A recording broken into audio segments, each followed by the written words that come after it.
Black Holes and Consciousness, the Spiritual Truth Behind the Void. Part 2. Most people are terrified of black holes, but what if those cosmic voids are actually the universe's greatest teachers? Here's the thing. The same force that pulls stars apart might just be the key to understanding your own soul. Topic 5. The Gravitational Pull of Desire. Black holes don't just sit there passively, they pull. Everything in their vicinity gets drawn inward by a gravitational force so powerful, it distorts the very fabric of space-time. And here's the spiritual mirror hiding in that fact. Human desire works exactly the same way. The things people crave, status, validation, money, the perfect relationship, exert a gravitational pull on consciousness. Left unchecked, that pull warps perception, bends reality, and draws a person further and further from their own center.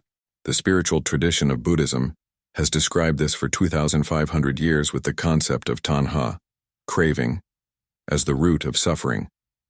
But the goal isn't to become a desire-free robot, it's to become aware of the pull.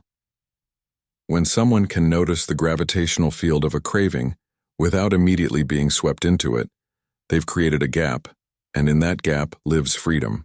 A concrete practice for this is journaling. At the end of each day, write down 3 things you wanted and notice whether pursuing them brought you closer to inner peace or further away.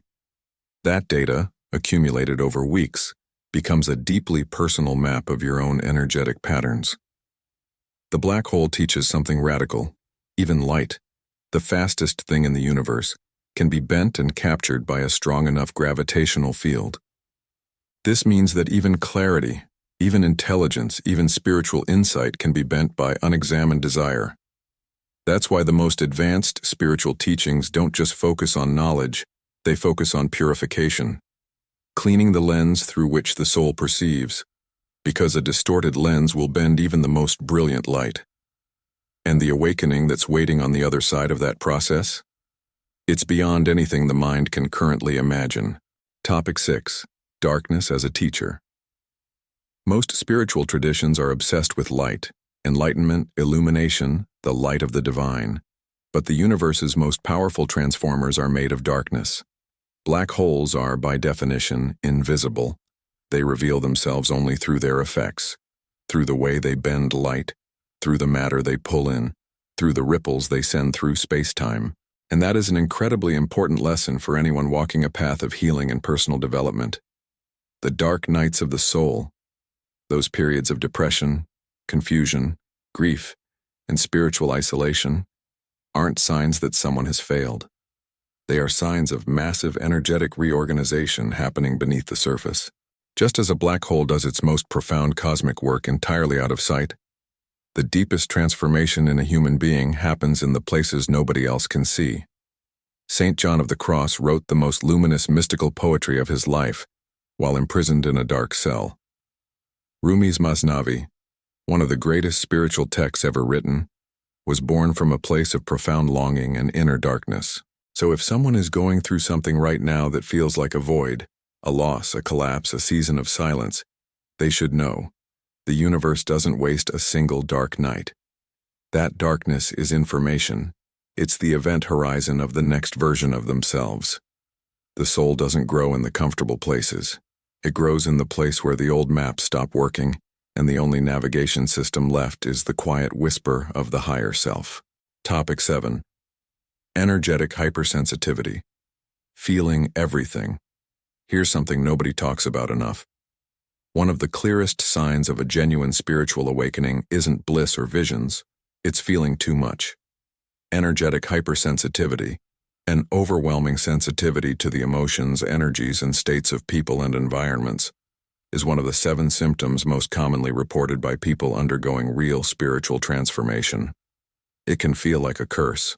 Crowds become exhausting. Certain people drain the life out of a room.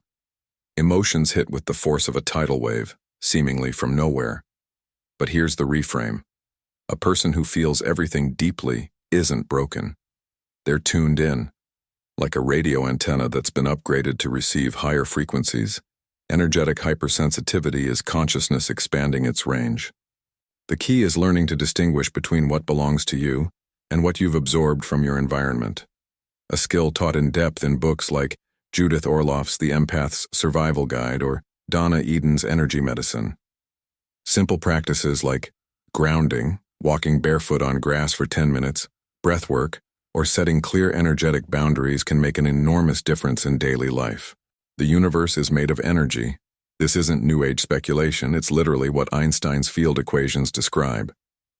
Everything that exists, from a thought to a galaxy, is a pattern of energy vibrating at a particular frequency. Becoming more sensitive to that energy field isn't a disorder to be medicated away.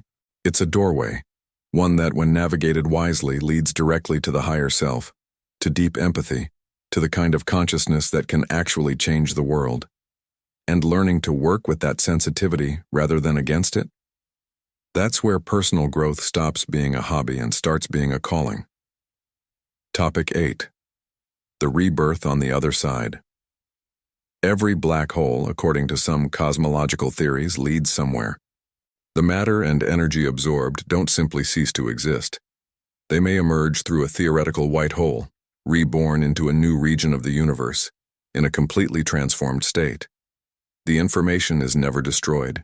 It's reorganized. And if that doesn't sound like the most beautiful metaphor for human transformation, nothing does. Every person who has passed through a genuine spiritual awakening, whether through meditation, crisis, prayer, plant medicine, or sheer relentless inquiry, reports the same essential experience. Something died, and something entirely new was born in its place. Not a better version of the old self. A completely different order of being. In mysticism, this is known as the second birth, and it's the central promise of virtually every wisdom tradition on earth. The caterpillar doesn't become a better caterpillar. It dissolves entirely in the chrysalis before the butterfly can emerge. That dissolution is not failure. It is the process. The practical implication is profound. Don't try to protect the old self from transformation. Don't armor up against the void. The universe has already encoded the instructions for your next form into the very fabric of your being. In the same way a black hole's event horizon preserves all information that enters it. What's needed isn't more willpower.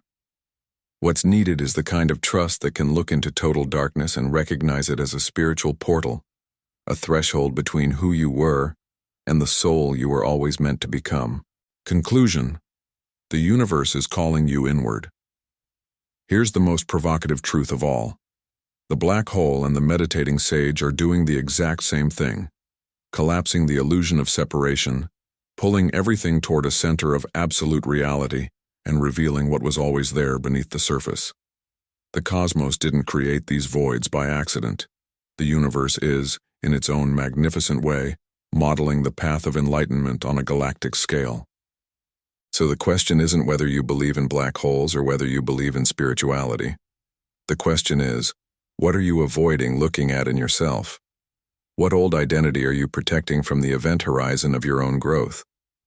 What version of you is clinging to the edge, terrified of dissolving, not knowing that on the other side of that dissolution is the most alive, most real, most luminous version of your soul? The transformation is already happening. The only choice is whether to resist it or to lean in. Apply this knowledge. Meditate, journal, sit with the darkness, ask the hard questions. Elevate your soul not by escaping the void, but by having the courage to dive straight into it. And if this message landed somewhere deep in you, do something about it. Subscribe to this channel, enable notifications, and keep showing up. Because the universe has more to reveal, and the next lesson goes even deeper. Are you ready to stop running from your own singularity?